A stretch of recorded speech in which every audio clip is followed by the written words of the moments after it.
आज गेलो तर आम्ही अमरावतीला आयफोन घ्यायले, पण फोन घेतल्यावर इकून बंडण्यावरून जाता जाता आपल्या सांग असं काही होईल हे मला कधी वाटलं नव्हतं. पण नेमकं झालं काय हे सगळं तुम्हाला पुढे सांगतो, त्यासाठी पुरा ब्लॉग पहा. काय म्हणता मग पोट्टे हो, जय महाराष्ट्र. ते झालं असं. मग काय सकाळी उठलं, मस्त तयारी केली. पहिले दोघं जण घेतले सोबत. पहिले तर आम्ही आलो मोमोज खायले, मोमोज खाल्ले आणि मग तशी आपली गाडी काढली आणि सीधं चाललो आलो आपण जिथं टायर बदलायला टाकलं होतं तिथं. कारण आपलं टायर वॉरंटी मध्ये होतं. पुढे टायर मधून बुडबुडे निघत जात, पण एक पंक्चर काढलं होतं तर कंपनी म्हणतात हे तुम्ही ना पंक्चर काढलं तर आम्ही टायर ऑफिस नाही घेत. जाऊ दे म्हणलं बा. मग काय तसंच ते टायर घेतलं आणि टायर घरी ठेवून डबल आपली तयारी केली आणि सीधं चाललो आलो रेल्वे स्टेशनवर. पहिले ते एका ठिकाणी पहिले गाडी पार्किंग करून घेतली अमितदाची आणि यशली इकडे बाय केलं. यश येत नव्हता. मग काय तसंच चाललो आलो प्लॅटफॉर्मवर आले आमची ट्रेन आली. बापरे बाप म्हणलं याच्यात चलताना एवढी गर्दी. मग काय कशी तरी जागा गेली भांडणं करू मग काय मस्तपैकी एका कोपऱ्यात जाऊन बसून राहिलो आम्ही सगळे.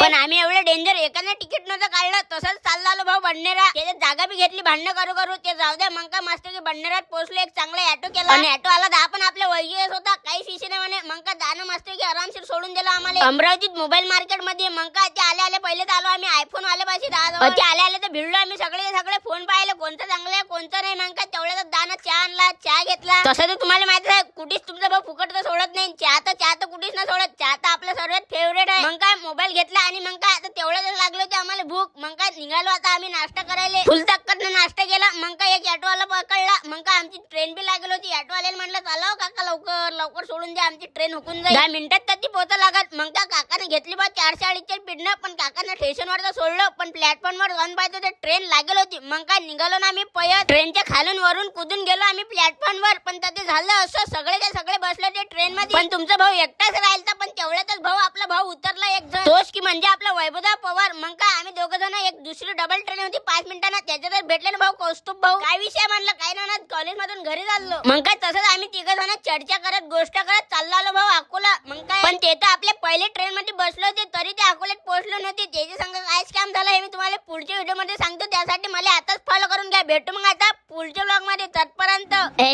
#जय महाराष्ट्र आणि घरी येऊन एवढे येडे चाले केले हे तुम्हाला सांगतो पुढच्या व्हिडिओ मध्ये.